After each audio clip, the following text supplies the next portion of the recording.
பெருமைப்படுற ஒரு விஷயம் என்னென்னா, நான் ஒரு அம்மா. அந்த அம்மாங்கிற விஷயம் எனக்கு கிடைச்சதுலேருந்து நான் வந்து அதுதான் என்னோட பெரிய பிளெஸ்ஸிங்காக என் வாழ்க்கை ஃபுல்லாக நான் தூக்கிட்டு போகிற ஒரு விஷயம். அப்படி இருக்கும்போது எனக்கு இன்றைக்கி அந்த சாங் வந்து டச்ட் மீ ஸோ மச். என்னோட கெரியரில் எனக்கு இது 2வது அம்மா பாட்டு. அண்ட் அந்த பாட்டு இவ்வளோ அழகாக கொடுத்ததுக்கு சார் தேங்க்யூ. அண்ட் அது அவ்வளோ அழகாக இருக்குன்னு Siva sir thank you so much. I am elated actually. அப்புறம் ஓகே, இன்றைக்கி சொல்லிட்டாங்க, இன்றைக்கி விழாவின் ஃபோக்கஸே பாண்டே சார் தான் சொல்லியிருக்காங்க. அதனால் I will also come to that. First day என்னோடய காம்பினேஷனே அவர் கூட தான். ஸோ அங்கே போய் இறங்கிட்டு தான் எனக்கு இவர் தான் பண்ணுறாரு அப்படின்னும்போது இவரை நம்ம ஒரு ஒரு கண்ணோட்டத்தில் பார்த்துருப்போம். எனக்கு அது வந்து ஒரு ஆக்டராக எனக்கு வந்து எப்படி இருக்கும், அந்த கிவ் அண்ட் டேக் எப்படி போகும், இப்படியெல்லாம் எனக்கு பல கொஸ்டின்ஸ் இருந்தது. பட் ஆனால் ஆக்ஷன் சொன்னோன்னே வேறு லெவலில் அப்படியே ஒரு ஃப்ளோவில் வந்துட்டார் அவர். எனக்கு அந்த ஃபீலே வரல, இவர் கூட தான் நடிக்கிறோம் அப்படிங்கிற மாதிரி. இன்னொரு சக நடிகர் கூட நடிக்கிற அந்த ஃபீல்லே அப்படி போயிடுச்சு. So sir you did a fabulous job sir. So to all the media friends, இந்த படத்தை சக்ஸஸ் ஆக்கி கொடுங்க ப்ளீஸ். நீங்கள் எல்லாம் அதை பற்றி நல்லா எழுதி எல்லா இடத்துக்கும் அதை கொண்டு போய் சேர்க்கணும். இது ஒரு ரிக்வெஸ்ட்டாக வைக்கிறேன். Thank you so much. அன்னைக்கு தர்புகா சிவா சாரோட பாட்டு வந்து உண்மையாக பயங்கரமாக டச் பண்ணுச்சு. அந்த முத்தம் கொடு ஒரு முத்தம் கொடு வந்து ரொம்ப பிரமாதமாச்சு. சூப்பர் சார், ரொம்ப நல்லா இருந்துச்சு. அடுத்த வழக்கம் போல் தயாவதாரை பற்றி தான் பேசணும். ரொம்ப பிளான்டாக, ரொம்ப கரெக்டாக ஏற்கனவே நம்ம சொன்ன விஷயந்தான். இது எல்லாத்தையும் தாண்டி இந்த ப்ரோக்ராம் ஃபாலோ பண்ணுறதுக்குள்ள நடிகர்களை வந்து எல்லாத்தையுமே கூப்பிடுறது, இன்வைட் பண்ணுறது இருக்குல்ல, அது வந்து ஒரு ப்ரொடக்ஷன் மேனேஜர் கூட இவ்வளவு சின்சியராக ஃபாலோ பண்ணுவாங்களான்னு தெரியல. அவ்வளவு என்ன சொல்கிறது, ஒரு மாதிரி குரல்லாம் உடனே ஞாபகத்துக்கு வருது, அன்பிற்கு உண்டு அடைக்கும் தாள் அப்படிங்கிற மாதிரிலாம். ஏன்னா நான் அந்த படத்தில் சும்மா ஒரே ஒரு நாள் தான் எனக்கு ஷூட்டிங்கு. ஆனால் அந்த ஒரு நாள் தாண்டி போன தடவை இங்கே இடையில பேசும்பொழுது அவர் வந்து எதிர்த்தரப்புலேருந்து அவங்களுடைய கஷ்டத்தை, அவங்களுடைய துயரத்தை பார்க்குறது எனக்கு ரொம்ப அபூர்வமாகவும் அது ரொம்ப இங்கே தேவைன்னு நினைக்கிறோன்னு ஒன்று பேசினார். அது சூப்பர். அது அப்புறம் எல்லாரும் சொல்கிற மாதிரி பாண்டிய சார் தான் இன்றைக்கி கண்டென்ட்டு அப்படின்னு ஒன்று சொல்லிகிட்டு இருக்காங்க. அதை தான் இல்லை நான் சொல்கிறேன். அதாவது இவங்க சொன்னாங்கல்ல, அங்கே வந்து சார் வந்து ரொம்ப இயல்பாக நடித்தார், நம்ம அவர் மேலே வேற ஒரு பார்வையோட பார்க்குறோம், ஆனால் வந்து இங்கே இருக்கும்போது இருந்தாருன்னு. அதனால தான் அவர் யார் மேலே ஏற்கனவே பயங்கர விமர்சனம்லாம் வைப்பாரோ அவங்களே இவரை கூப்பிட்டு மேடையில் கௌரவம்லாம் பண்ணியிருக்காங்க. அது வந்து அதுதான் அவருடைய வெற்றி. ஏன்னா நடுநிலையாக நிறையா நல்ல விஷயங்களை பேசுகிற ஒரு முக்கியமான ஊடகவியலாளராக நிச்சயமாக நாங்கள் அவரை பார்க்குறோம். ஸோ அவர் இந்த படத்துக்கு இருக்கிறது பெரிய பலமாக பார்க்குறோம். அப்புறம் கவிதா பாரதி சாரோட ரைட்டிங்கு அது எப்பயுமே நல்லா தான் இருக்கும். அப்புறம் ஷான் சாரோட கோஆர்டினேஷன், அப்புறம் சுப்பிரமணிய சிவான அவர் இருக்கிறதுங்கிறது வந்து நம்ம எல்லாத்துக்குமே இந்த படத்துக்கே ஒரு பெருமையான கரெக்டு தானே. அப்படி ஆமாம், அப்படி ஒரு விஷயம் அது. அப்புறம் ப்ரொடியூசர் சாரோட நான் இந்த படம் இல்லாமல் டார்க் ரெட்டுன்னு இன்னொரு படமும் நடிக்கிறேன். ஸோ நிறைய படங்கள் ஒரு தொடர்ந்து எடுக்கணும். அந்த படங்களுக்கு நீங்கள் ஆதரவு கொடுக்கணும், மக்கள்கிட்ட கொண்டு போய் சேர்க்கணும்னு விரும்பி கேட்டுக்கிட்டு நன்றி, வணக்கம். தலைவர்கள்லேயே ஒரு கூட்டத்தை எப்படி கையாள வேண்டும், ஊடகத்துறையினருக்கு எந்த அளவுக்கு சுதந்திரத்தையும் எந்த அளவுக்கு சிக்கல் இல்லாத ஒரு கூட்டத்தையும் தர வேண்டும் என்பதில் மிகவும் குறிப்பாக எல்லாத்தையும் உணர்ந்து எந்த சிக்கலும் இல்லாமல் பார்த்து கொள்ளக்கூடிய ஒரு தலைவர் கலைஞர் அவர்கள். அவர் எந்த கூட்டத்திற்கு வந்தாலும் மற்ற தலைவர்கள்லாம் கூட்டத்தில் 2 மணி 1 மணி 3 மணிக்கெலாம் போய் பேசுவாங்க. அவர் மட்டும் அப்படி இல்லை. எல்லா கூட்டங்களிலும் 10 மணிக்குள்ளே அவர் பேசி முடிச்சிருவார்.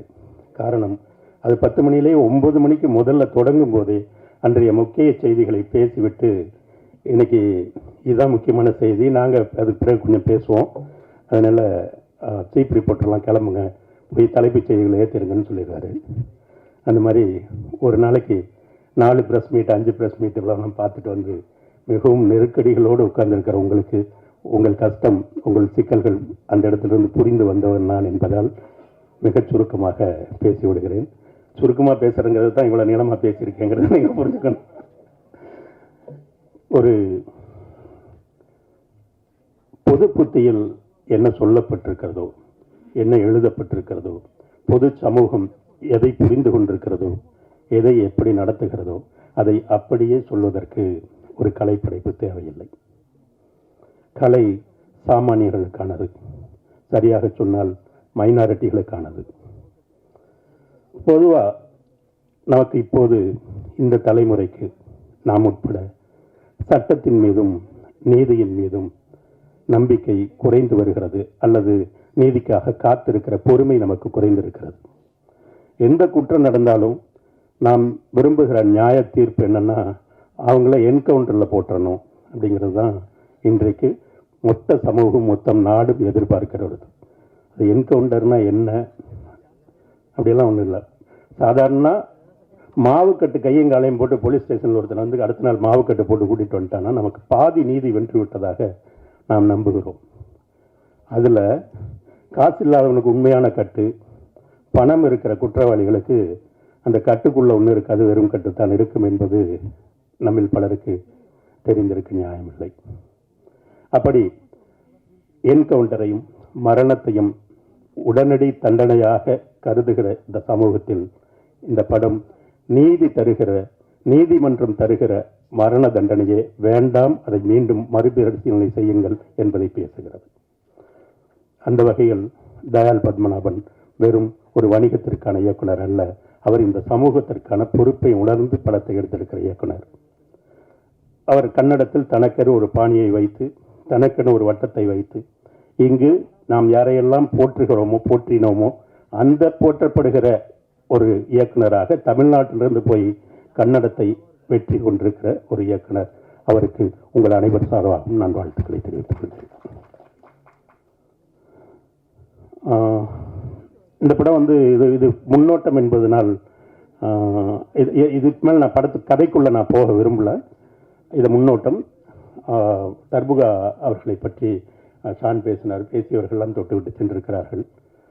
7வது மனிதனில் ஒரு பாட்டு வரும், ஒரு பாரதியார் பாட்டு, அச்சமில்லை அச்சமில்லை அச்சமில்லைன்னு எல் வைத்தியநாதன் சார் பண்ணியிருப்பாங்க. ஒரு அற்புதமான பாட்டு. அந்த பாடலுக்கு அடுத்தபடியாக பாரதியாரை எல்லா இடத்திலும் கொண்டு சேர்க்கிற ஒரு பாடலை தர்புகா தந்திருக்கிறார். வாழ்த்துக்கள். இப்போ பாரதியார் பாட்டுகளை கூட நம்ம கேட்டிருப்போம். எல்லா சபைகளிலும் பாரதிக்கு இடம் உண்டு, பாரதிதாசனுக்கு இடமில்லை. அதில் இருக்கிற அரசியல் மிகவும் நுட்பமானது. ஒரு கனக சொற்பதத்திலும் தன்னை பாரதிதாசனாக அறிவித்துக் கொண்டாலும் கூட பாரதியை ஏற்றுக்கொண்டவர்கள் பாரதிதாசனை நிராகரிக்க செய்கிறார்கள், அது மறைத்து விடுகிறார்கள், மறந்து விடுகிறார்கள். அப்படி ஒரு பாடலை எடுத்து முத்தம் கொடு என்கிற, அதுவும் பவேந்தர் பாடல்கள். நான் ஒரே ஒரு கோரிக்கை வைக்கணும்னு நினைச்சேன். அதில் பார்த்தேன், பாடல் கவிஞர் பாரதிதாசன் இருந்தது. தயவுசெய்து அதை பாவேந்தர் பாரதிதாசன் என்று மாற்றிக்கொள்ளுமாறு கேட்டுக்கொள்கிறேன். அவர் பாடல்கள்லாம் நமக்கு எழுச்சிமிக்க பாடல்களாக தான் தெரியும். அவர்கிட்ட இருக்கிற ஒரு மிக மென்மையான பாடலை எடுத்து தயாள் பண்ணியிருக்காரு. இந்த கதைகளை பேசிட்டு அதுக்கான பாடலுக்கான காட்சிகள் எல்லாம் பேசும்போது, நான் உங்களுக்கு 2 பாட்டு அனுப்புகிறேன் சார், நைட்டு கொஞ்சம் பார்த்துட்டு எப்படி இருக்குன்னு சொல்லுங்க அப்படின்னாரு. என்கிட்ட யார் பாட்டுங்க அப்படின்னு. பாட்டு யாருன்னு நீங்கள் கண்டுபிடிக்கலாம், இல்லை தெரியலன்னா கேளுங்க, நான் சொல்கிறேன். பாட்டு மட்டும் பாருங்கள் எப்படி இருக்குன்னு அனுப்புனார். இந்த 2 பாடலும் பாரதியார் பாட்டும் இந்த பாரதிதாசன் பாடலை அனுப்புனார். கேட்டால் சார் இது எப்படி சார் முடியுமா பாடலாக்க, இல்லை தர்புகா பண்ணுவாருன்னு சொன்னார். அப்போது அந்த பாடலை எடுக்கும்போதே அவருக்கு இசையமைப்பாளர் நம்பிக்கை இருந்தது. அந்த நம்பிக்கையை மிக அழகாக கொண்டு சேர்த்திருக்கிறார். பாரதியாருக்கும் பாரதிதாசனுக்கும் இந்த படம் மிகப்பெரிய நினைவஞ்சலியாக இருக்கும். ஒளிப்பதிவாளர் பன்னீர் அவர் வரல, ஒரு ரொம்ப ஒரு சீனியர் ஒளிப்பதிவாளர். அவர் வந்து இந்த படத்தினுடைய இவருடைய தயாளினுடைய வேகத்துக்கு ரொம்ப கஷ்டம் ஈடு கொடுக்கிறது. பொதுவாக பன்னீர் சார் படம் பண்ணும்போது ஷார்ட்டை என்ன வேணுங்கிறத சொல்லிட்டு இயக்குநர்கள் ஒதுக்கி விழுவார்கள். பன்னீர் தான் வந்து அவர் வைப்பார், ஷார்ட் வைப்பார், அவர் தான் லைட் வைப்பார். லைட் எங்கே வைக்கணும், அதுக்கு அந்த ஸ்டாண்டு எத்தனை ஃபில்டர் இருக்கிறது வரைக்கும் சொல்லி பாவம் அவருக்கு இவருக்கும் கொஞ்சம் இவருக்கு அடாப்ட் ஆகிறதுக்கு அவருக்கு 2 நாள் ஆச்சு. அதுக்கு பிறகு அவர் வழி கொண்டு வந்துட்டார். வாழ்த்துக்கள். வெற்றிக்கு பொதுவாக ஒரு வெற்றி என்பதனுடைய பேர் போலவே நடிகர் வெற்றி வந்து ஒரு கதையை தேர்ந்தெடுத்தால் அது நல்ல கதை அப்படிங்கிற பெயரை அவர் பெற்று வைத்திருக்கிறார். இந்த படம் அதற்கு மேலும் ஒரு சான்று. மற்றும் என்னுடைய சக தொழில்நுட்ப கலைஞர்கள், நடிகர்கள் அனைவருக்கும் நான் வாழ்த்துக்களை கூறிக்கொள்கிறேன். எல்லோரும் முன்மொழிந்திருக்கிறதை நானும் வழிமொழியத்தான் வேண்டும். ரங்கராஜ் சார் அவர் சொல்லும்போது எங்கெங்கேயும் யாரையோ சொல்லி கடைசியில் இந்த கேரக்டரு சார் ரங்கராஜ் பாண்டே முடிவு பண்ணியிருக்கேன் அப்படின்னாரு. இல்லை இல்லை ரங்கராஜ் பாண்டே வேணுமான்னு கேட்குறீங்களா, முடிவு பண்ணியிருக்கீங்களான்னு நான் கேட்டேன். இல்லை சார் முடிவு பண்ணியிருக்கேன் சார், பேசிட்டேன் சார்னாரு. பேசிட்டு வந்த பிறகு கருத்து எப்படி சார் சொல்கிறது அப்படின்னு. அரசியல் ரீதியாக நேர் எதிர்கோணத்தில் நிற்கக்கூடியவன் நான் அல்லது இங்கே இருக்கிற நாங்கள். நான் உண்மையிலேயே அவரை எதிர்கொள்வதற்கு வந்து ஒரு சின்ன தயக்கத்தோடு தான் இருந்தேன். சார் இன்னைக்கு பழனிசாமி கதை சொல்ல போனோம் வரீங்களான்னு கேட்டார் இயக்குனர். நான் நடிகனாகவோ இல்லை அவர் நண்பனாகவோ இருந்திருந்தால் நிச்சயமாக வந்திருக்க மாட்டேன். பார்த்துக்கலாம் சார், இந்த இதில் கதையிலும் எழுத்திலும் பங்கு இருப்பதால் வரேன் சார். அங்கே பொதுவாக தான் பேசணும், வேறு எதுவும் இல்லை. படப்பிடிப்பு தளத்திற்கு வந்த பிறகு பொதுவாகவே நமக்கு எப்பவுமே முன் முடிவுகள் இருக்கும்ல. இப்போதும் ஒருபோதும் நான் அவருடைய அரசியலோடு முரண்பட்டு தான் இப்போ அதை மறுபடியும் சொல்கிறேன். ஆனால் நடிகராக அவருடைய அர்ப்பணிப்பு வந்து எனக்கு உண்மையிலேயே ஆச்சரியப்பட வைத்தது. எந்த இடத்திலும் அவர் தன்னுடைய அறிவு கொண்டு எந்த காட்சியும் அணுகவே இல்லை. இது தப்பு, இது சரின்னு எதுவுமே சொல்லல. அவர் இதை இப்படி பண்ணால் சரியாக இருக்குமா, அப்படி பண்ணால் சரியாக இருக்குமான்னு கேட்டார். அந்த இயக்குனர் என்ன எதிர்பார்த்தாரோ, என்ன எதிர்பார்த்து எழுதணுமோ, முடிந்தவரை அதை கொண்டு வர்றதுக்கு அவர் காட்டிய ஆர்வம் நாம் அறிந்த ரங்கராஜ் பாண்டே இல்லாது. அதற்கு பிறகு நான் சொல்ல விரும்புவது என்னவென்றால், வெளியில் அவருக்கு என்ன ஆளுமை இருக்கோ அந்த படப்பிடிப்பு அரங்கத்திற்குள் வரும்போது அந்த கிரீடத்தை அவர் சுமந்து கொண்டு வரவே இல்லை.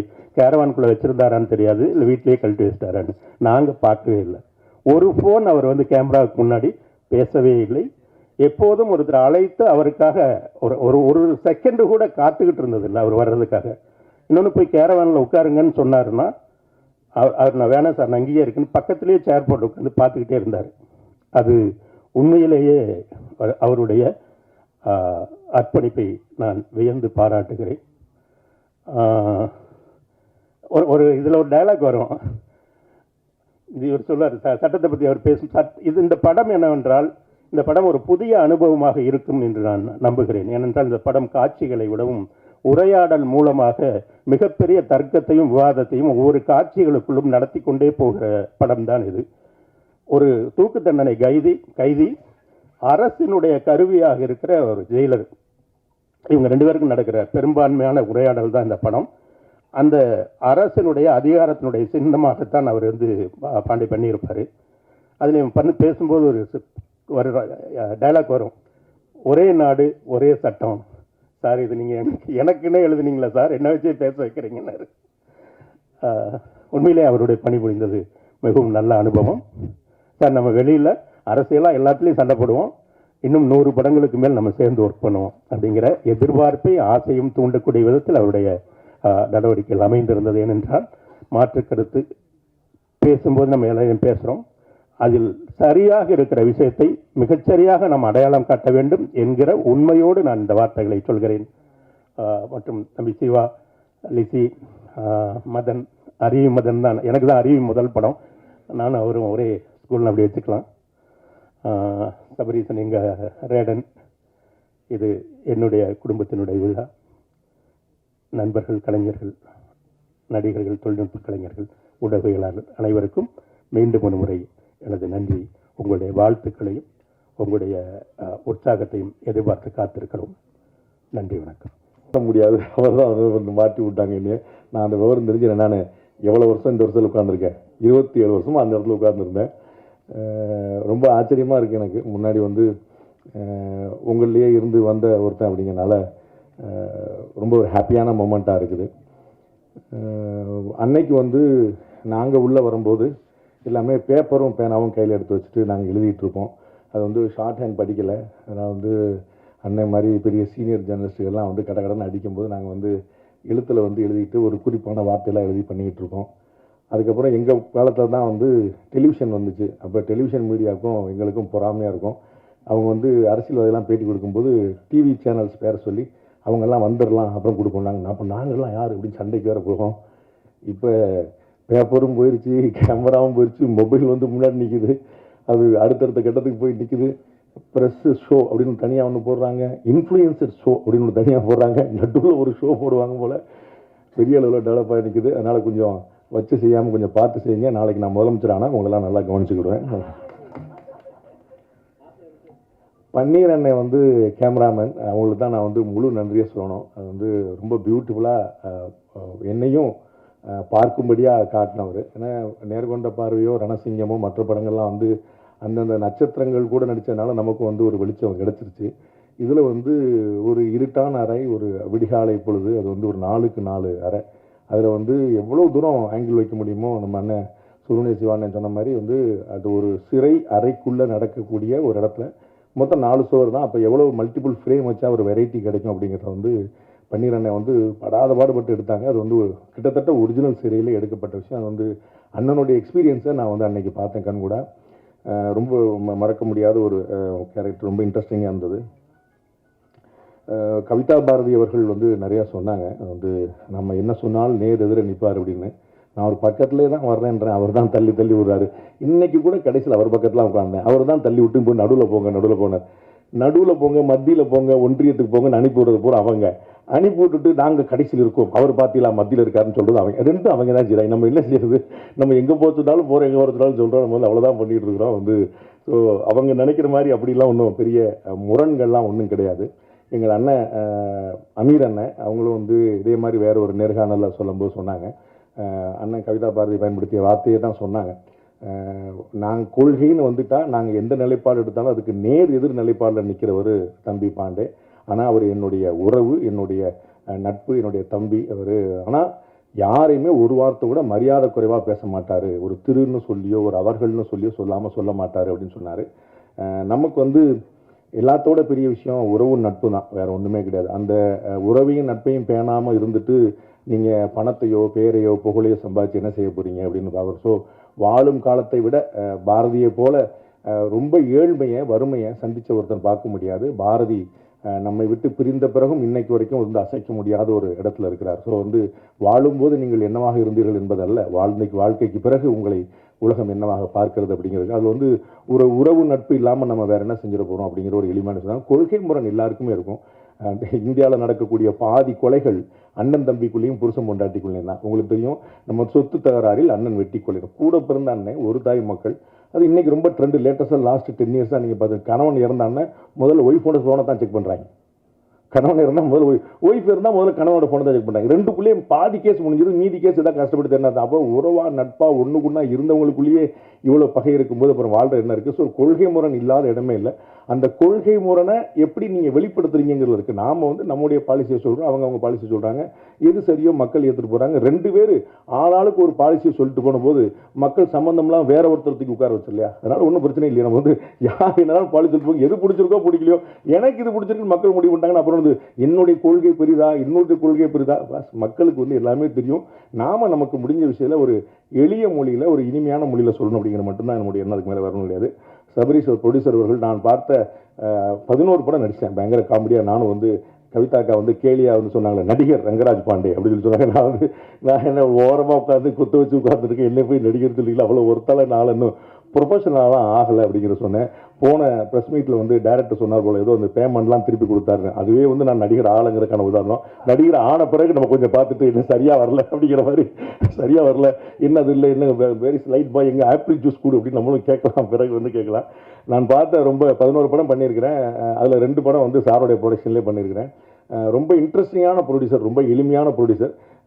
அவர் வந்து ஏன் டாம்பிகமாக இல்லை அப்படின்னு வந்து சுப்பிரமணிய சிவானன் கேட்டார். டாம்பிகமாக இருந்தால் கூட கறந்துருவாங்கன்னு தெரியும். நம்மகிட்ட வரும்போதே பாவம், நீங்கள் தான் சார் இந்த படத்தை எனக்கு சம்பளம் கொடுக்கணுங்க மாதிரி தான் வருவார். ப்ரொடியூசர் அப்படியே ரொம்ப நொந்து போய் பாவமாக வந்துட்டு, ஆமாங்க நான் ஒரு 30 படம் பண்ணிட்டேங்க அப்படிம்பாரு. 30 படம் பண்ணிட்டு சும்மா உட்காந்துக்கல, அவருக்கு அவரே வருகையில் வந்து அவரே விழுந்துப்பாரு. இது மாதிரி பண்ண வேற கூட உட்காந்து வச்சிருப்பாரு. அவர் இன்னும் பாவமாக உட்காந்துருப்பாரு. எல்லாம் வந்து பயங்கரமாக வந்து அவங்க அப்பீரியன்ஸ்லேயே பயங்கரமாக போட்டுவார். நமக்கு வந்து சரி சம்பளம் எடுத்தப்போ அவரே கஷ்டப்படுறாரு, நமக்கு எது அப்படிங்கிற மாதிரி நமக்கு ஒரு ஃபீலிங்கை கொடுத்துருவாங்க. அது எளிமை, அதே சமயம் வந்து ரொம்ப பெரிய கால்குலேஷன். ரொம்ப எதை எப்படி செய்யணும் அப்படிங்கிறது வந்து ரொம்ப எனக்கு ஒரு பெரிய படம். நான் ஒரு நிறைய படங்கள் பண்ணதுனால எவ்வளவு தெளிவான பார்வை இருக்குது அப்படிங்கிறத நான் பார்த்தேன். அது வந்து ரொம்ப ஆச்சரியம். அவரோட தொடர்ந்து தொடர்பில் இருப்போம் அப்படின்னு எனக்கு நல்லா தெரியும். லிசி அவங்களோட நடிக்கிறதுக்கான ஒரு சந்தர்ப்பம் கிடைச்சது. அவங்களும் சொன்னாங்க பாண்டே வந்து அந்த பக்கம் ஆச்சு. அது லிசி அதுக்கு முன்னாடி எனக்கு தெரியவே தெரியாது. நான் பாருங்க எவ்வளோ ஓரமாக உட்காந்துருக்கேன். வந்தோடனே நீ இந்த அந்த கட்சி தானே அப்படின்னாங்க. நான் எந்த கட்சியுமே கிடையாது, நம்பவே மாட்டேன். அந்த கட்சிக்காரன் நம்ப மாட்டான், மற்ற கட்சிக்காரன் நம்ப மாட்டான். நம்மளால எவ்வளோ கஷ்டமாகி போச்சு பாருங்க. சரி அந்த கட்சிக்காரன் நம்மளை வாழ வச்சு வந்தாலும் அதுவும் உங்களை எல்லாம் போயிட்டு என்ன நடிப்பு என்ன என்ன நடிப்பு அப்பா. எனக்கு வந்து உண்மையிலேயே நான் நடித்ததை பற்றி அவங்க சொன்னாங்க, என்னை நடிக்க விடாமல் பண்ணிட்டாங்க அவங்க. அந்த இடத்துல எமோஷன் அப்படியே கொட்டி குமிச்சு கட் சொல்கிறாங்க, ஃப்ரேம் மாற்றாங்க வைக்கிறாங்க. அந்த எமோஷனில் she is travelling on that, அப்படியே அங்கேயே நிற்கிறாங்க. அதுக்கப்புறம் திருப்பி ஷார்ட் ஓகே ரெடி அப்படின்னா அப்படியே திருப்பி வர்றாங்க. அது வந்து அந்த சேஞ்ச் ஒரு வந்து உண்மையிலேயே நம்ம பார்த்தோம்ல இந்த அம்பி ரெமோ அது அவங்க தான் 3 நிமிஷத்தில் 3 ஃப்ரேம் காட்டுறாங்க. பயங்கரமாக ரொம்ப ஆச்சரியமான நடிப்பு. ரொம்ப பின்னி எடுத்துகிட்டு இருந்தாங்க. ரொம்ப பியூட்டிஃபுல்லாக இருந்துச்சு. அந்த இடத்துல வந்து இந்த எக்ஸ்பீரியன்ஸ் வந்து ரொம்ப ஆச்சரியமாக இருந்தது. வரும்போது காரில் இறங்கும்போது ஒரு ஃபைட் சீனை தான் பார்த்தேன். அவங்க வந்து ஒரு கேரவேனுக்குள்ளேயோ இறங்கினோடனே சண்டையை போட்டு வந்து ஒரு சுடிதார் போட்டு சண்டை போட்டாங்க. நானும் இந்த அக்கா யார் இது போலீஸராக இருக்கும்போது சண்டைகள்லாம் போடுதே அப்படின்னு நினச்சிக்கிட்டு இருந்தேன். இறங்கி அவ்வளோ சண்டை போட்டாங்க. படகு இந்த பக்கம் போனால் நடிச்சு பரட்டி எடுத்துட்டு அப்புறம் அவங்கள்ட்ட உட்காந்து கதையெல்லாம் கேட்டேன். எப்படி மேடம் நீங்கள் பயங்கரமாக இவ்வளோ நடிப்பு இவ்வளோ போடுறீங்க அப்படின்னு சொன்னபோது, என்னுடைய வீர வரலாறு தெரியாமல் இருக்கே தம்பி அப்படின்னு சொல்லிட்டு ஃபுல் ஹிஸ்ட்ரி சொன்னாங்க. கம்ப்ளீட்டாக நம்ம ஜாகிரதை மறந்து வச்சு அவ்வளோ பியூட்டிஃபுல்லான நடிப்பு. பிரகிடா வந்து கடைசி வரைக்கும் கண்ணில் காட்டல டைரக்டர் எனக்கு.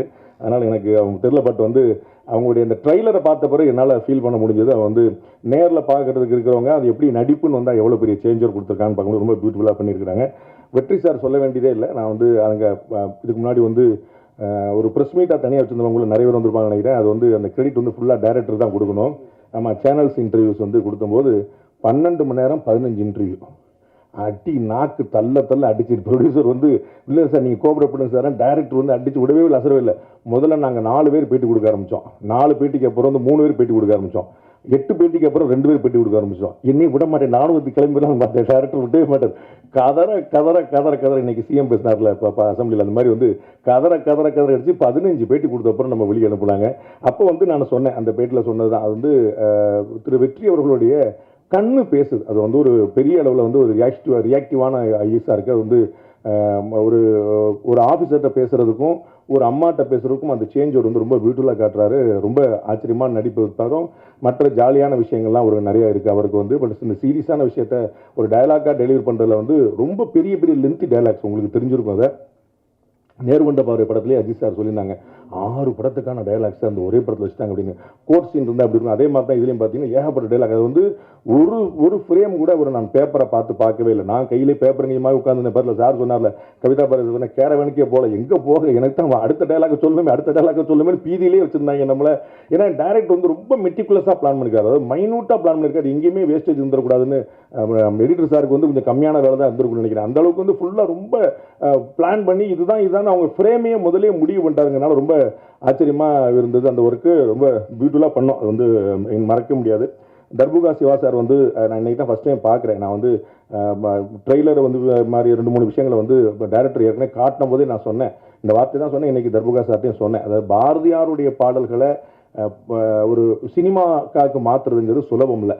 அதை வந்து நம்ம பார்த்து நம்ம பியூட்டிஃபுல்லாக பண்ணது ராஜா சார் தான். அவர் மாதிரி வந்து ஒரு பியூட்டிஃபுல்லாக வந்து ராஜா சார் மாதிரி அந்த பாரதியார் பாடலுக்கு உயிர் கொடுக்குறது இன்னொருத்தர் பார்க்க முடியாது. அதற்கு பிறகு நீண்ட நெடிய காலத்துக்கு பிறகு தர்புகா சார் வந்து அதற்கு ஒரு பெரிய உயிரை கொடுத்துருக்காருங்கிற பார்க்குறோம். ரொம்ப பியூட்டிஃபுல்லாக இருக்குது. அதே போல் பாரதிதாசன் வந்து கவிதா பாரதி அண்ணனுக்கு எல்லாத்துலேயும் 2 குத்துனா தான் அவருக்கு ஒரு மன நிறைவு அமையும். அதில் வந்து பாரதியாருக்கு கிடைத்த பெருமை பாரதிதாசனுக்கு கிடைக்கவில்லை, அதற்குள் ஒரு அரசியல் இருக்குதுன்னு நாங்கள் எதிர்கட்சி அண்ணன் சொன்னதுதான்.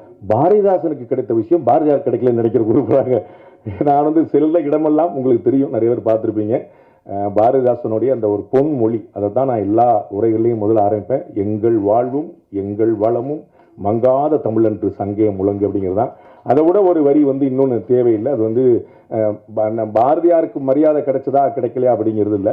நீங்கள் மதிக்கிற பாரதிதாசன் தன்னை வந்து பாரதிதாசனாக மாற்றிக்கொண்டிருப்பார் அப்படிங்கிறது பாரதியாருக்கு போதுமானது. வேற எந்த கௌரவங்களும் தேவையில்லை. ரொம்ப ஆச்சரியமான அப்படி வந்து தன்னுடைய பெயரை அழித்து அது வந்து தன்னுடைய குருநாதருடைய பெயரை போடுறது அப்படிங்கிறது வந்து அது ஒரு சர்வப்பரி தியாகம்னு சொல்லுவாங்க. அந்த மாதிரி பாரதிதாசன் ஆச்சரியமான பாடல். அண்ணன் சொன்ன மாதிரி வந்து மானுட சமுத்திரம் நான் என்று கூ அப்படின்னு சொல்லிட்டு பாரதிதாசனுடைய பாடல்கள் எல்லாமே வந்து விசால பார்வையால் விழுங்கு மக்களை அப்படின்னு எழுச்சிகரமான வரிகளாக தான் இருக்கும். அப்படி வந்து அவ்வளோ எழுச்சி மிக்க ஒரு கவிஞர்கிட்ட வந்து இவ்வளோ உணர்ச்சி மிக்க ஒரு பாடல் அப்படிங்கிறது நமக்கே ஒரு புதுசாக இருக்குது. அதை வந்து தர்புகா சார் வந்து ரொம்ப பியூட்டிஃபுல்லாக பயன்படுத்தி வச்சிருக்கிறாங்க. அது வந்து அந்த இறுதி முத்தம் கொடுங்கிற ஒரு வார்த்தை தவிர பின்னாடி நண்பர்கள் பேசிட்டு இருந்ததை கேட்டேன். நம்ம எவ்வளோ நல்ல தமிழ் வார்த்தைகளை தொலைச்சிட்டோம் அப்படிங்கிறது ரொம்ப வைத்தறிச்சலாக இருந்துச்சு. இன்னைக்கு வந்து ஒரு நெற்றியை பற்றி, ஒரு கற்றையை பற்றி, ஒரு கொம்பு தேனை பற்றின்னு எவ்வளோ வார்த்தைகள் பாரதிதாசனுடைய வெக்காபுலரி எதுவுமே இன்னைக்கு புழக்கத்தில் இருக்காது. யாரா ஒருத்தர் கொம்பு தேன் அப்படின்னு என்ன தெரியுமான்னா என்ன ப்ரோ, ஏன் ப்ரோ இப்படி பேசுற நீ அப்படின்னுவோம். அந்த மாதிரி ஆகி போய் நிற்கிது. நல்ல தமிழ் வார்த்தையில காணாமல் போச்சு. அதை வந்து அது பாரதிதாசனுடைய வரிகளில் அதில் தெரிஞ்சுதான் டைரக்டர் வந்து அப்படியே பாரதிதாசன் நிப்பாட்டிக்கிற அந்த மாதிரி போக வேண்டாம் பாட்டு ஜென்சி அப்படிங்கிற பாட்டுக்கெல்லாம் போக வேண்டாம்னு நினைச்சார். அனுபவத்தில் அற்புதமான வரிகளுக்கு வந்து உயிர் கொடுத்திருக்கிறாரு தர்புகா. உங்களுக்கு வந்து நிச்சயமாக காலம் உங்களுக்கு நன்றியோடு கூட நிற்கும். And director sir Dayal Padmanabhan sir வந்து சொல்ல வேண்டியதே இல்லை. நானும் முதல்ல வந்து கன்னட டைரக்டர் தான் நினச்சேன். தயாள் பத்மநாபன் ரொம்ப காமன் நேம் தானே, அதனால் கன்னட நடிகை இயக்குனர் போல் இங்கே வந்து பாவம் தமிழ்நாட்டில் கஷ்டப்படுறாருன்னு தான் நினச்சேன். அப்படின்னா விழுப்புரம்னாரு தலைவர், நீ என்ன தலைவர் அங்கே போய் பின்னி எடுத்துகிட்டு இருக்க அப்படின்னு சொன்னால், அங்கே வந்து உண்மையிலேயே படைப்பாளிகளுக்கு எப்படிப்பட்ட மரியாதை கொடுக்கப்படுகிறது என்பதை கன்னட திரையுலகம் கன்னட அரசுகளை பார்த்து தமிழ்நாடு அரசுகளும் கற்றுக்கொள்ள வேண்டும் நான் நினைக்கிறேன். ஏன் அப்படின்னா ஒரு 7-8 வருஷமா அவார்டே கொடுக்கல அப்படின்னு மொத்தமாக கொடுக்குற பழக்கம்லாம் இங்கே இருக்குது. அங்கே வந்து எவ்வளோ பெரிய கௌரவம் வந்து எழுத்தாளர்களையும் படைப்பாளிகளையும் அமர வைத்து உட்கார வைத்து முதலமைச்சர்களும் அதிகாரிகள் வந்து நின்று கொண்டு விருது கொடுக்குற மாதிரி காட்சியெல்லாம் நம்ம பார்க்குறோம். அதெல்லாம் வந்து கற்பனை செய்ய முடியாத ஒரு உயரம். கேரளாவில் அந்த மாதிரி விஷயங்கள் இருக்கு. ஒரு கலைஞனை ஒரு படைப்பாளியை அவன் தான் வந்து சமூகத்தை சீரமைக்கிறான், சமூகத்தை கட்டமைக்கிறான் அப்படிங்கிற ஒரு ஆழமான உண்மை தெரிந்ததுனால அவ்வளோ பெரிய கௌரவம் கிடைக்குது. இங்கே வந்து கலையினாலும் திரையினாலும் தான் பலர் அரசியலுக்கே வந்திருக்கிறாங்க. அரசியல் பெரிய வெற்றிடங்களை வந்து நிரப்பியிருக்கிறாங்க அப்படின்னு பார்க்கும்போது அங்கே இன்னும் அந்த மாதிரியான படைப்பாளிகளுக்கான கௌரவம், எழுத்தாளர்களுக்கான கௌரவம், இலக்கியவாதிகளுக்கான கௌரவம் இன்னமும் அதிகரிக்க வேண்டும் நினைக்கிறேன். நம்ம வந்து பாரதியார் போல வந்து நம்ம வந்து இல்லை நமக்கு வந்து கவனிக்கிறதுக்கு ஆள் இல்லை அப்படிங்கிற மாதிரி இல்லாமல் வந்து அப்போ உனக்கு என்னப்பா புலவர், உனக்கு என்னப்பா கவிஞர், உனக்கு என்னப்பா தமிழ் இருக்கு, தமிழ் சோறு போடும், கலை சோறு போடும், இலக்கியம் சோறு போடும் அப்படிங்கிற ஒரு நிலைமை ஏற்படுத்தணும். அப்பதான் தமிழ் வாழும்.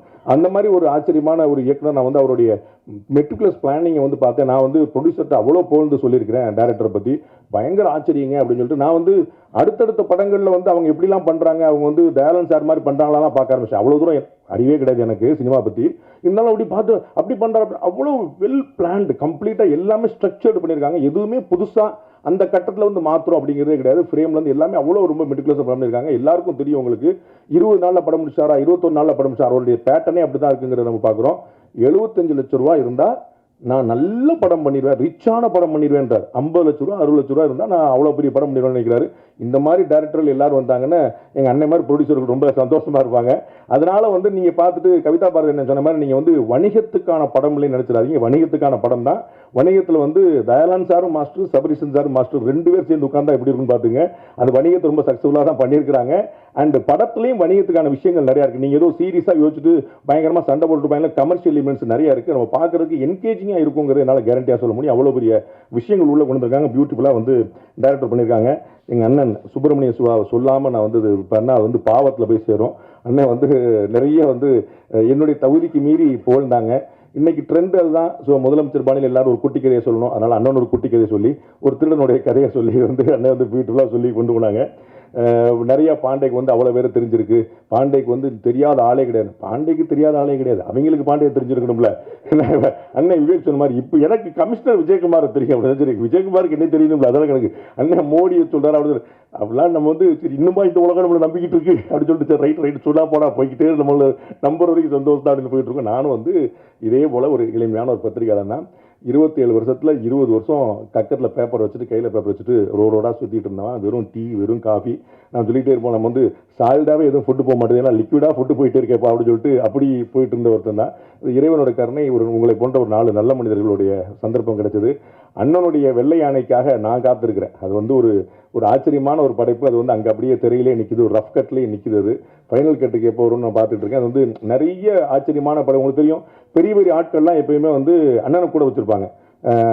அண்ணன் பக்கத்தில் இருந்தாருன்னா அவர் பெரிய ஆள் அப்படி பார்த்துக்கலாம். நம்ம வந்து அண்ணன் வந்து பெரிய ஆள் பக்கத்தில் அண்ணன் பக்கத்தில் உட்காந்துருக்கேன் பாருங்க, 2 பேரும் பாருங்க அந்த மாதிரி தெரிஞ்சுக்கோங்க. அண்ணன் பக்கத்தில் உட்காந்தாலும் பெரிய ஆள் தான் அப்படிங்கிற மாதிரி வந்து அவர் பெரிய பெரிய நெட்வொர்க் வந்து பெருசாக இருக்கும். நெட்வொர்க்கிங் தான் அண்ணனுடைய மாஸ்டர் எக்ஸலன்ஸ் விஷயமே. அது வந்து ஆக்சுவலாக பார்த்தீங்கன்னா அண்ணனுக்கு தான் தெரியாத ஆளே கிடையாது. ஓவர் த ஃபோனில் வந்து நிறைய பேர் பிடிக்க முடியும். எனக்கு வந்து ரணசிங்கம் படத்தின் போது அண்ணன் வந்து ஒரு பெரிய தத்துவத்தை சொன்னார். அந்த தத்துவம் யார் சொன்னார்னு சொல்ல மாட்டேன், ஆனால் அந்த தத்துவத்தை சொன்னார் எனக்கு அண்ணன். தம்பி நான் அவர்கிட்ட பேசினேன் தம்பி, அவர் வந்து எனக்கு ஒரு அருமையான தத்துவத்தை சொன்னார். என்ன அப்படின்னா, ஒவ்வொரு நாளும் உன்னை விட வயதிலேயோ அனுபவத்திலேயோ பேர்லேயோ புகழ்லையோ செல்வாக்குலையோ கீர்த்திலையோ ஏதோ ஒன்றில் உயர்ந்த 3 பேருக்கு தினசரி காலையில் ஒரு தொலைபேசி அழைப்பு. அண்ணே நல்லா இருக்கீங்களாண்ணே அப்படின்னு ஒரு 3 பேர், டெய்லி ஒரு 3 பேருக்கு அவர்களுக்கு என்னைக்கோ ஒரு நாள் தேவைப்படும் போது உன்னுடைய பேர் நினைவில் வரும். அண்ணன் எத்தனை பேருக்கு ஃபோன் போட்டிருப்பான்னு யோசிக்க. இந்த தத்துவத்தை வந்து வேறு ஒரு பெருமகனார் வந்து அண்ணனுக்கு சொல்லி, அண்ணன் வந்து கண்ணன் போல இருந்து எனக்கு இந்த உபதேசத்தை சொல்லி அதை வந்து நான் பச்சு பிடிச்சிக்கிட்டு இருக்கிறேன். அது வந்து டெய்லி ஒரு காலைல 3 பேருக்கு ஃபோன் அடிக்கலாம்னு பார்த்தேன், ஃபோன் நம்பர் தான் தெரிய பார்த்தது. அதுதான் பெரிய பிரச்சனை. ரொம்ப இன்ட்ரெஸ்டிங்கான கேரக்டர். எல்லாத்தையுமே அந்த இருக்கக்கூடிய இடத்த வந்து அண்ணன் வந்து எப்பயுமே ஒரு ஹாப்பியாக வச்சிருப்பாரு. ரொம்ப ஒரு மகிழ்ச்சி அந்த இடத்துல பரவிடும். அது போன்ற ஒரு நல்ல மனிதரோட தொடர்பு இருக்குது தான் நமக்கு ஒரு பெரிய புண்ணியம். இது வந்து ஒரு அற்புதமான படம், கேரண்டியானாலும் சொல்ல முடியும். படத்தோடைய நான் இங்கே இந்த மேடையில் வந்து சொன்னாங்க, அண்ணன் கவிதா பாரதினா எல்லாருக்கும் சேர்த்து அவரே ஓட்டு போட்டார். வந்து இங்கே இருக்க பலருக்கும் பாண்டேக்கும் உடன்பாடு கிடையாதுன்னு அவரே சொல்லிட்டாரு. அதனால் வந்து அப்படி இருக்கலாம். உங்களுக்கு நீங்கள் நினச்சிட்டு இருக்கீங்க ப்ரொடியூசர் என்ன கலர் சட்டை போட்டிருக்காருன்னு பார்த்துக்குங்க. டைரக்டர் யாருன்னு நான் யார்ட்டையும் சொல்ல மாட்டேன், எனக்கு மட்டும் தான் தெரியும். இந்த மாதிரி ஒரு கிளப்பி விட்டு போயிட்டு அவங்க இல்லைன்னு சொல்ல மாதிரி. கொள்கை இது வந்து எனக்கு இந்த படத்துடைய கொள்கையில் உடன்பாடு இருக்கா இல்லையாங்கிறதுல நான் இந்த படத்தில் நடிப்பதற்கு கூலி வாங்கியிருக்கிறேன். அந்த கூலிக்கு விசுவாசமாக உழைக்க வேண்டும் என்பது மட்டும்தான் என்னுடைய நோக்கம்.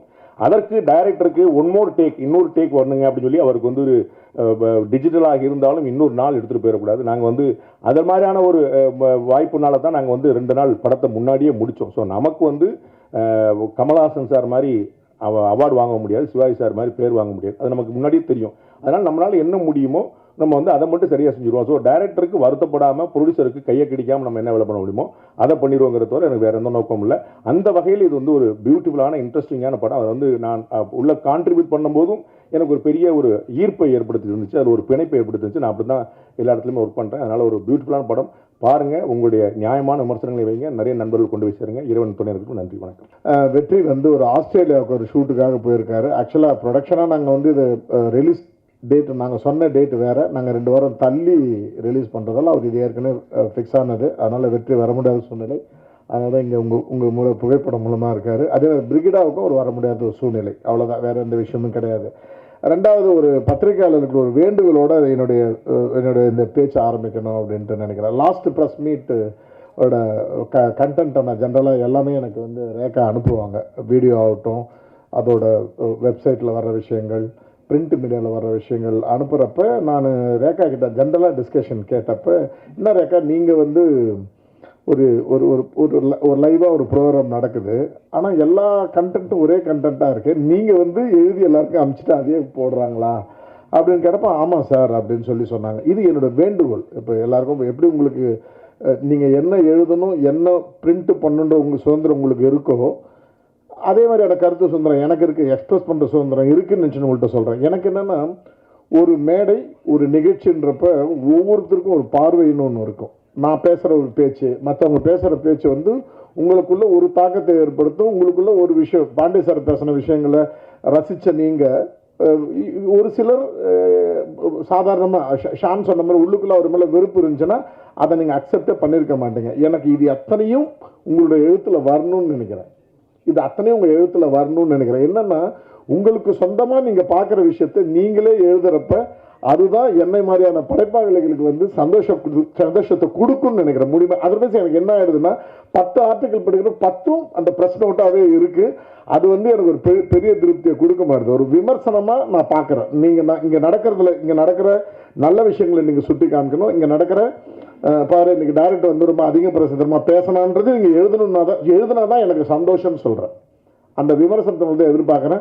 ப்ராபபிளி இந்த நிகழ்ச்சியிலேருந்து அதை நான் எதிர்பார்க்குறேன். இது ஒரு வேண்டுகோளாக வைக்கிறேன். எடுத்துக்கிறது எடுக்காமல் இருந்து கண்டிப்பாக உங்களுடைய சுதந்திரம். ஓகே, அது ஒரு விஷயம். அடுத்தது வந்து இது ஒரு கிளாரிஃபிகேஷனை முடிச்சுட்டு நான் என்னோட அடுத்த பேச்சுக்கு போயிடுறேன். நான் பாண்டே சார் சொல்கிறப்ப சொன்னார் 75-65 லட்ச ரூபாயில் இருந்தாலும் முடிச்சிடணும். அவர் சொன்னது ஒரே ஒரு வார்த்தையை மட்டும் விட்டாரா, தமிழ் படத்துக்கு சொல்லலை, கன்னட படத்துக்கு. கன்னட படத்தில் நீ அது அன்னைக்கு அப்படி தான் பேசணும். ஒரு கன்னட படத்தில் வந்து ஒரு 65 லட்ச ரூபாய் 75 லட்ச ரூபாய் இருந்தால் ஒரு நல்ல திரைப்படத்தை எடுத்துட முடியும். ஃபார் எக்ஸாம்பிள், கொன்றால் பாவத்தோட கன்னட பதிப்பு வந்து நான் 63 லட்ச ரூபாயில் எடுத்தேன். ஸோ அது வந்து பாசிபிள் இருக்கு. இங்கே எடுக்கிறப்ப குறைந்தபட்சம் ஒரு 1.5 கோடி ரூபாயிலிருந்து 2 கோடி ரூபாய் தேவைப்படுது. இந்த படம் அதை விட கொஞ்சம் அதிகமாக செலவிட்டு எடுக்கணும். பிகாஸ் ஆக்டர்ஸ் நிறைய பேர் இருக்காங்க.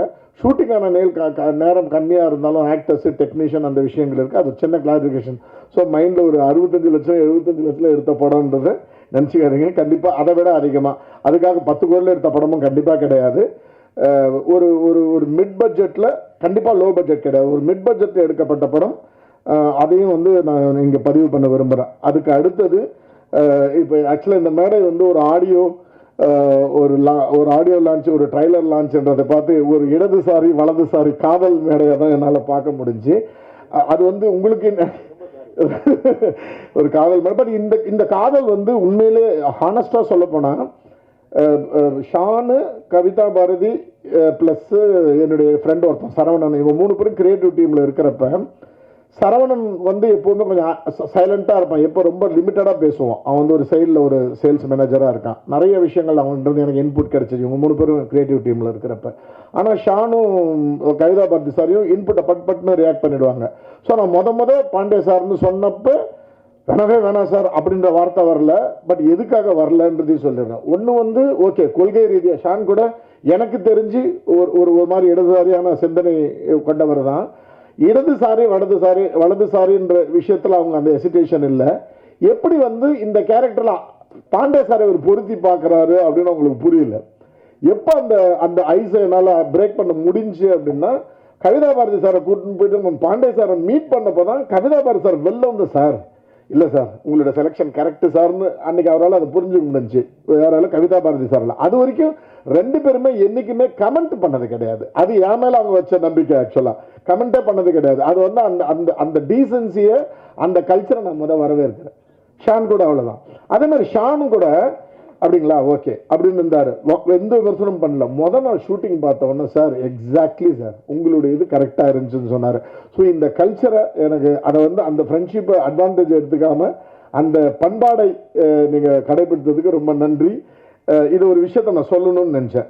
அதுக்கு அடுத்தது இப்போ ஒரு இன்ஃபர்மேஷனாக சில விஷயங்கள் சொல்லிடுறேன். ஆக்சுவலாக நான் ஒரிஜினலாக இது வந்து 26ஆம் தேதி இல்லை 3ஆம் தேதி, ஜூலை 3ஆம் தேதி ரிலீஸ்ன்ற மாதிரி யோசித்தேன். இல்லாட்டினா ஜூன் 26ன்ற மாதிரி யோசித்தோம்.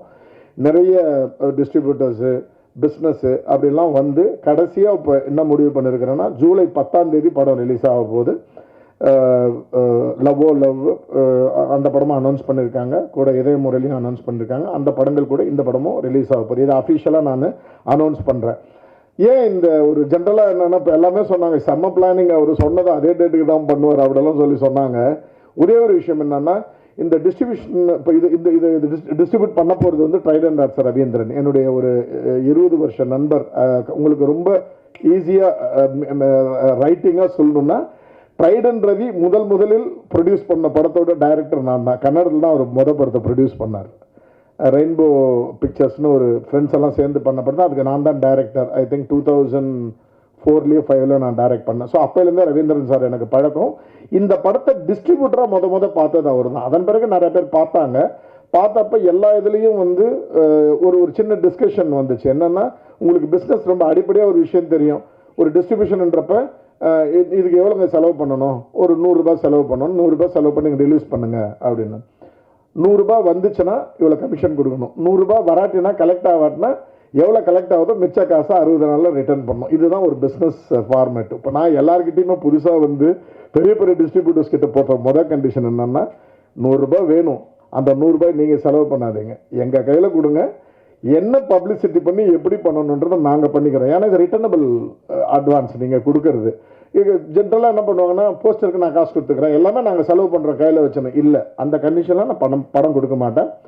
நீங்கள் இந்த படத்துக்கு என்ன பணத்தை ஃபிக்ஸ் பண்ணுறீங்களோ அதை என் கையில் கொடுங்க, நான் தான் செலவு பண்ணுவோம். அதுக்கு என்ன பப்ளிசிட்டின்னு அது பண்ணுவோம். நாளைக்கு நீங்கள் இந்த இடத்துல இது ஏன் சார் எவ்வளோ நீங்கள் ஒரு கேள்வி கேட்டீங்கன்னா உங்களுக்கு எனக்கு மெசேஜ். இது மாதிரி நிறைய டிஸ்கஷன்ஸ் வந்து ஹானஸ்ட்லி நேர்மையாக சொல்கிறேன். நேற்று காலையில் தான் நான் வந்து ட்ரைடன்ட் ரவி சார்கிட்ட பேசி, சார் இல்லை சார் எனக்கு வந்து நான் நினச்சிக்கிற மாதிரியான ஒரு பப்ளிசிட்டி பண்ணி இந்த படத்தை ரிலீஸ் பண்ணணும், அதனால் நம்ம பண்ணுவோம் அப்படின்னு சொன்னால், ட்ரைடன்ட் ரவி சார் எப்போவுமே வந்து எனக்கு ஒரு சொந்த வீடு மாதிரி.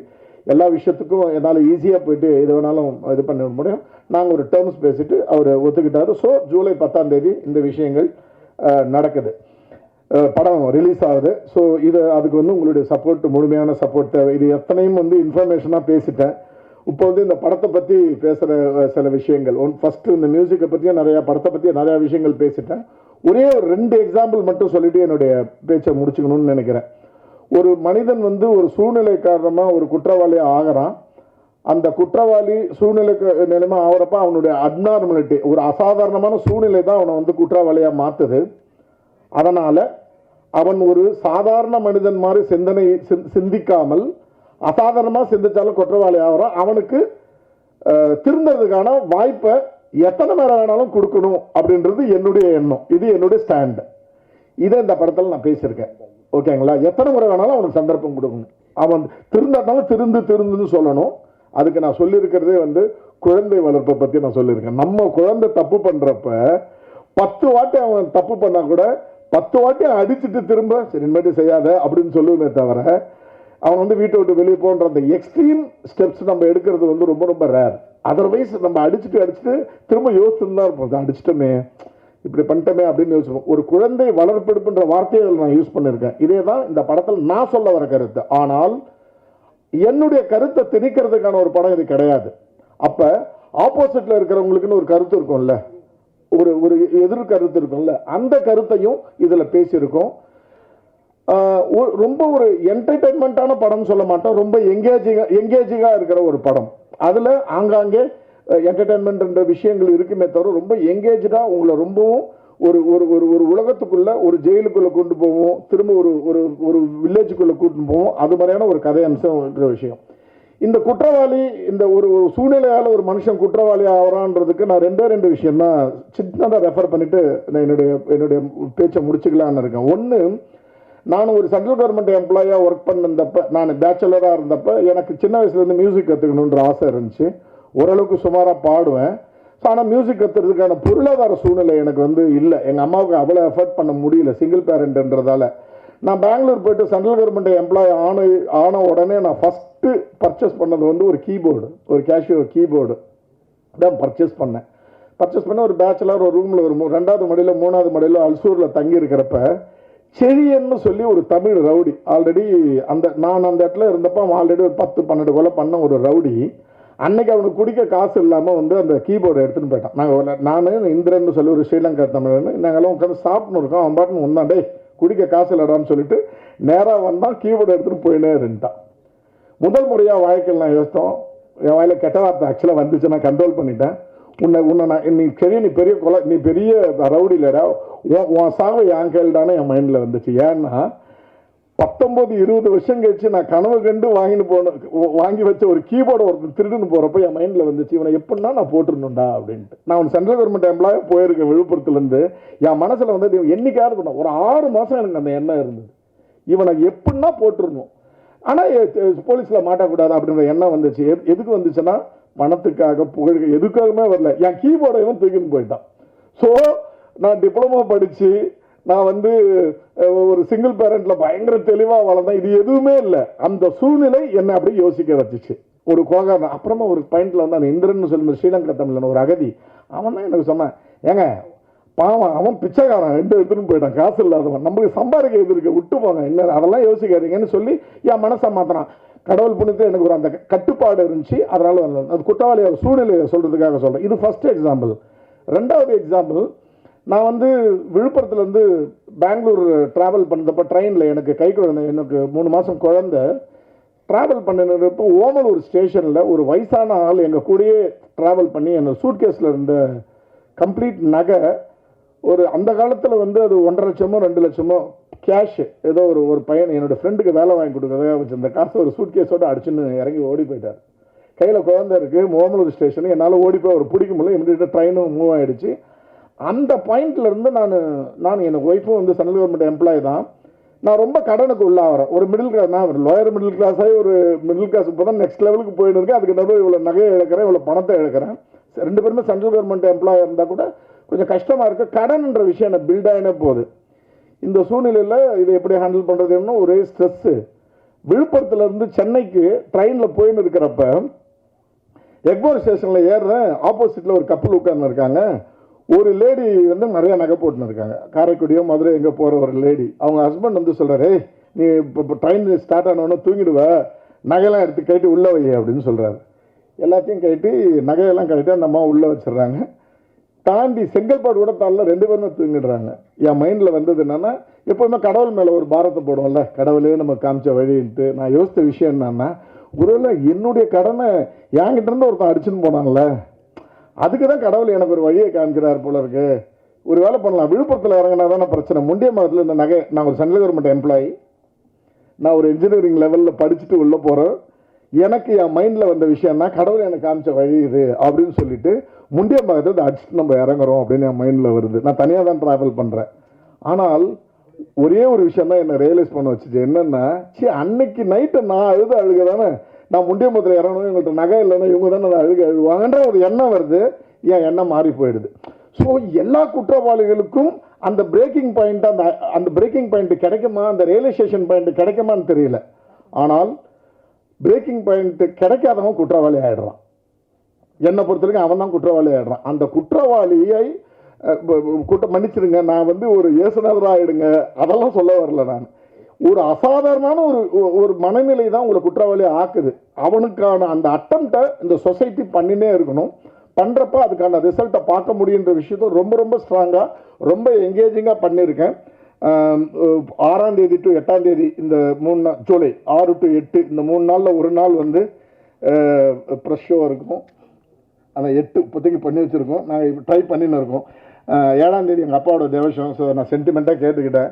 நான் தேவசம் பண்ணிட்டு வந்து அவருடைய ஆசீர்வாதத்தோடு நான் படத்தை காமிக்கணும்னு நினைக்கிறேன். நான் அதனால் அந்த 7ஆம் தேதி யார் பிஆர்ஓ இருக்கோ அவங்கள்ட்ட வேணால் ஸ்வாப் பண்ணிக்க சொல்லி கேட்டிருக்கேன் நான் ஒரு சென்டிமெண்ட்டுக்காக. ஸோ அன்னைக்கு உங்களை திரும்ப சந்திக்கிறேன். ஸோ இந்த வாட்டி உங்களுக்கு ஹோம்ஒர்க்லாம் கொடுக்கல, வேண்டுகோளோடு போகிறேன். உங்களுக்கு என்ன பட்டுச்சோ அதை எழுதுங்க. ஸோ நான் எல்லா ஆர்டிக்கிளும் எனக்கு என்ன ஆச்சுன்னா 5வது ஆர்டிக்கிள் படிக்க ஆரம்பித்த உடனேயே ஒரு டயர்ட்னஸ் வந்துருச்சு. அப்புறம் ஜென்ரலாக டீம் கிட்ட சொல்லி படிக்கிறப்ப அவங்க எனக்கு ரிப்போர்ட் கொடுத்தப்ப இல்லை சார் எல்லாமே ஒன்றே தான் எழுதியிருக்காங்கன்ட்டு இது ஒரு வேண்டுகோளை அவங்கள்ட்ட வச்சு விடைபெறுகிறேன். இது இல்லாமல் இன்னும் ஒரே ஒரு விஷயம் மட்டும் நான் ப்ரொடியூசரை பற்றி நான் சொல்லியே தீரணும். இந்த படத்தை பொறுத்த வரைக்கும் எனக்கு முழு சுதந்திரமும், நான் என்ன பட்ஜெட் நான் ஒரு பட்ஜெட் எழுதி கொடுத்தேன் முத நாள். அந்த பட்ஜெட்டை நான் என்றைக்குமே மீறலை. அந்த சுதந்திரத்தை எனக்கு கொடுத்தது மட்டுமின்றி, சார் வியாபாரம் நான் தான் சார் பண்ணுவேன், நீங்கள் வந்து எனக்கு சப்போர்ட் பண்ணுங்கள், கம்ப்ளீட் பிஸ்னஸ் நான் பார்க்குறேன், உங்கள்கிட்ட யாராவது வந்து யாராவது கேட்டால் கூட டைரக்டர்கிட்ட பேசிங்கன்னு சொல்லுங்கள் அப்படின்னு சொன்னப்போ எந்த ப்ரொடியூசரும் ஜென்ரலாக ஒரு 10 வாட்டி யோசிப்பாங்க. அவருக்கு எனக்கு நடுவில் ஒரு நல்ல தோழமை ஆரம்பிச்சிருக்கு. அவரே சொன்னார் எங்கள் நல்ல டைரக்டர்ன்ட்டு. இல்லை, டைரக்டர்ஸ்ன்ற மீறி அவர் என்னன்னு எனக்கு புரிய ஆரம்பிச்சிருக்கு, நான் என்னென்னு அவருக்கு ப்ராபப்ளி நாங்கள் நிறைய படங்கள் ஒன்றா சேர்ந்து நாங்கள் பண்ணுவோன்ற நம்பிக்கை 2 பேருக்குமே வந்துருச்சு. அந்த அளவுக்கு என்னை நம்ப ஆரம்பித்தார். அவரையும் நான் நிறையா நம்புகிறேன். அவர் வந்து ஒரே டைமில் 4-5 ப்ரொடக்ஷன் பண்ணுறாரு. அதில் நடக்கிற ஸ்ட்ரெஸ்ஸு எல்லாமே எனக்கும் புரியுது. இதெல்லாம் நம்பி அந்த ஒருத்தருக்கு ஒருத்தர் மேலே ஒரு நம்பிக்கையில், இல்லை நீங்கள் வியாபாரம் நீங்கள் பண்ணுங்கள், நான் ஒரு எஸ்டிமேட் பண்ணி கொடுத்துட்டேன், இது மாதிரி வந்து இதுதான் சார் நம்ம பப்ளிசிட்டி பண்ண போகிறோன்னு எழுதி கொடுத்துட்டு நான் பண்ணின்னு இருக்கேன். நான் என்ன பண்ணிருக்கேன்றது அவருக்கு தெரியவே தெரியாது. சார் இங்கே பணம் கொடுக்கணும் கொடுத்துன்னு இருக்கார். சார் இவங்களுக்கு இவ்வளோ சார், எதுக்கு சார் அவ்வளோ அப்படி கேட்கவே இல்லை. நான் ஏற்கனவே எழுதி கொடுத்துட்டேன்ல இதை பண்ணுங்கன்னு சொல்லிட்டு. இந்த நம்பிக்கை வச்ச சபரீஷ் சாருக்கு வந்து ரொம்ப நன்றி. நம்ம நிறையா படம் பண்ணணும் sir. Okay, thank you so much. நான் ரொம்ப ஆல்ரெடி நீங்கள் ரொம்ப டயர்டாக இருப்பீங்க. Good night, thank you so much. CM ஆன பிறகு பண்ணுறேன்ட்டு இங்கே சொன்னீங்க ஸ்டேஜில். இப்போ வந்து நீங்கள் படம் பண்ணும்போது உங்கள் மனதில் என்ன இருந்தது? நம்ம ஒரு பத்திரிக்கையாளர் சில நேரத்தில் வந்து பத்திரிக்கை தாண்டி ஒரு விஷயம் வந்து ஷூட்டிங் ஸ்பாட்டில் நடக்கும், நம்ம ஏற்றுக்க முடியாத விஷயம் நடக்கும். அப்போ நீங்கள் வந்து டேரக்டர்கிட்ட ஏதாவது சொல்லியிருப்பீங்க, என்ன சொல்லியிருப்பீங்க? நான் வந்து இந்த படம் வெற்றி பெறணும் அப்படிங்கிறத தவிர வேறு எதுவும் நினைக்கவே இல்லை. 11 படங்கள் நான் பண்ணும்போது ஒவ்வொரு படங்கள்லையுமே ஏதாவது எலிவேட் பண்ண முடியுமா, ஏதாவது சொல்ல முடியுமா அப்படி தான் நான் பார்த்துருக்கேன். டெக்னிக்கலாக ஏதாவது ஒரு தப்பு இருந்துச்சு ஸ்கிரிப்டில் பாயிண்ட்லன்னா அதை நான் சஜஷனாக சொல்லியிருக்கேன், இப்படி கிடையாதுன்னு இப்படின்னு சொல்லிட்டு. இந்த படத்தில் இல்லை, நார்மலாக. ஸோ அந்த படத்தை வந்து நான் என்னால் ஏதாவது கான்ட்ரிபியூட் பண்ண முடியுமான்னு நினச்சிருக்கேனே தவிர வேறு எதுவும் நினச்ச கிடையாது. அது எல்லாமே எனக்கு வந்து திரையுலகம் வந்து எனக்கு ஒரு பெரிய வியப்பு. நான் வந்து முதல் நாள் நேர்கொண்ட பார்வை படத்தின் போதே திரு அஜித் சார்கிட்ட சொன்னேன். 2 நாள் ஷூட் முடிச்சுட்டு சார் கேட்டாங்க, படம் சினிமாவில் முதல் முறையாக வந்திருக்கீங்க, எப்படி ஃபீல் பண்ணுறீங்க அப்படின்னு. நான் சொன்னேன், இது வந்து எவ்வளோ பெரிய இண்டஸ்ட்ரி, இதை வந்து ஒரு அமைப்பு சாரா தொழிலுங்கிற மாதிரி டீல் பண்ணுறாங்களே, எவ்வளோ 1000 பேரோட உழைப்பு இருக்குது, ஒரு மெட்டிகுலஸான பிளானிங் இருக்குது. ஒவ்வொரு இதில் நான் செகண்ட் பை செகண்ட் பார்த்துருக்குறேன். இந்த படம் உட்பட எல்லாத்துலேயுமே எவ்வளோ வெல் ப்ரிப்பேர்டாக முன்னாடி இருந்தால் அந்த மாதிரி ஒரு படத்தை பண்ண முடியும் அப்படின்னு. அப்போ நான் வந்து அதில் ஒரு அணிலாக இருந்து ஏதாவது கான்ட்ரிபியூட் பண்ண முடியும் நினைக்கிறத தவிர அப்படி இருக்குது இப்படி இருக்குன்னு எல்லாத்தையுமே புரிந்து கொள்வதற்கான, அதாவது நம்ம வந்து திரையுலகத்தை வெளியிலிருந்து அது ஏதோ ஷாம்பைனு, சரக்கு, பார்ட்டி, டான்ஸு அப்படிங்கிற மட்டும் நினச்சிட்டு இருக்கோம். அதுவும் இருக்குது, இல்லைன்னு மறுக்கிறதுல. அதற்கு பின்னாடி வேர்வையும் ரத்தமும் இருக்குது அப்படின்னு நான் புரிஞ்சுக்கிட்டேன். அதனால் நான் வந்து முழுசாக வந்து I am adapting myself to the industry. வேறு நான் வந்து சஜஸ்ட் பண்ணுற அளவுக்கு ஒன்றுமே இல்லை. 20 படம் 22 படம் பண்ணவங்க, தமிழ்நாட்டையே கட்டி போட்டவங்கெல்லாம் உட்காந்துருக்கும்போது I am a learner here, just trying to learn. Sir Pandey sir, இப்போ படத்தில் வந்து ஒரு டைலாக் வச்சுருக்கேன்னு சொல்லியிருக்காரு டேரக்டரு. அரசியல்வாதி பையன் அரசியல்வாதி ஆகிறான், திருடன் பையன் திருடன் ஆகக்கூடாதான்னு. ரங்கராஜ் சாருடைய ஃபேமிலியில் இருக்கவங்க பத்திரிக்கையாளராக ஆவாங்களா இல்லை சினிமா நடிகராக ஆகிறதுக்கான வாய்ப்பு இருக்கா?